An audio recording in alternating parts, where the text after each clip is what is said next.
Dumbo and Pluto and Donald Duck and all the other characters are from the Walt Disney costumes created by for John Harris's Ice Capades, which is on tour with Peter Pan right now around the United States.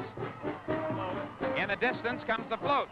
That's Cinderella, riding in a golden coach, pulled by two ponies, with a doorman and a driver, and Prince Charming on a white horse carrying Cinderella's glass slipper, and there's Snow White, and she's sitting there with the 7 dwarfs. Oh, yes, and listen to the kids in the crowd here, all specially invited for an all-free party on Walt Disney. Now here comes the Frontierland, and of course, who would be up near the front but Davy Crockett? Old Faz Parker, even the beard and all. And the Davy Crockett Mounted Scouts. Buddy Ebsen's there, too. Annie Oakley, the hostess girl for the Carnation Ice Cream Pavilion here on Main Street, is riding with them. The Conestoga coaches and wagons have Governor Frank Clement of Tennessee riding aboard. Aye. And there's Annie Oakley coming up now. Stagecoach back there. And the buckboard stagecoach is Gail Storm and Danny Thomas and his family. He's a popular fellow with all the crowd. Look at all those kids. The Minutemen, they're back there. Yeah. Here come the Indians. Here's the Indians, Steve Firewater on his horse Firewater. Yeah. This is a real all-star parade of characters, all of whom will be seen in later episodes of our introduction to Disneyland. Here come a bunch of square dancers dancing on a little thing drawn by horses. Yes, and they're actually calling square dances up there. The Boy Scouts of America, the Orange Empire Council, helped out in the Indian group, by the way. Right behind the square dancing is a very small group, but representing a very important group, Adventureland. Well, I guess we got more parade than we can handle today. Bob Cummings, you better take it away wherever you are. Yes, sir. Okay, Art Linkletter, thank you very much. You did a wonderful job there describing that. I'm at the head of the parade now, ladies and gentlemen, and my job here is to more or less give you an orientation process, because I am standing at about the center of this giant 160-acre of Disneyland. Now, if you can visualize where I'm standing, the parade is coming directly to my back towards your camera. Off to your left is the fabulous Tomorrowland. Directly behind you is Fantasyland, which you will all see very soon. Directly to your right is Frontierland and the Old West. And directly to your right and slightly forward is Adventureland.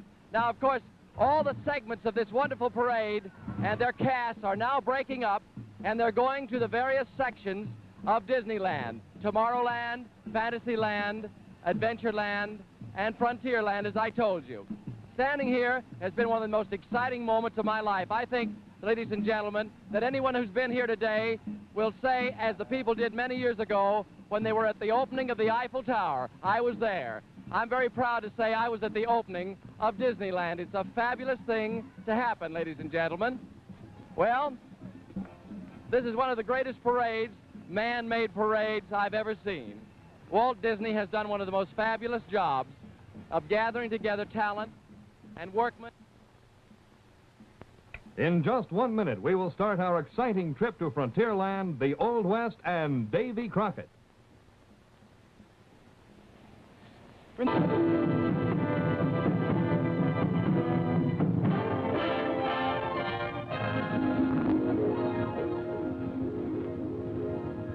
Before you enter this realm, I'd like to read this dedication, which will be inscribed on a plaque. Frontierland. It is here that we experience the story of our country's past. The color, romance, and drama of frontier America as it developed from wilderness trails to roads, riverboats, railroads, and civilization. A tribute to the faith, courage, and ingenuity of our hardy pioneers who blazed the trails and made this progress possible. And this is Frontierland. Inside this stockade, Walt Disney has created a frontier village that could have been carved out of the wilderness 100 years ago by the pioneers themselves. The flag, flying over the stockade, has 13 stars commemorating America's first period of independence.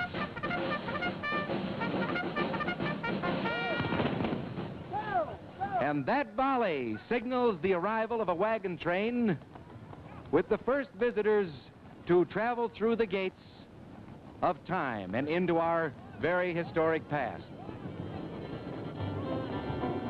And now, inside Frontierland to Art Linkletter.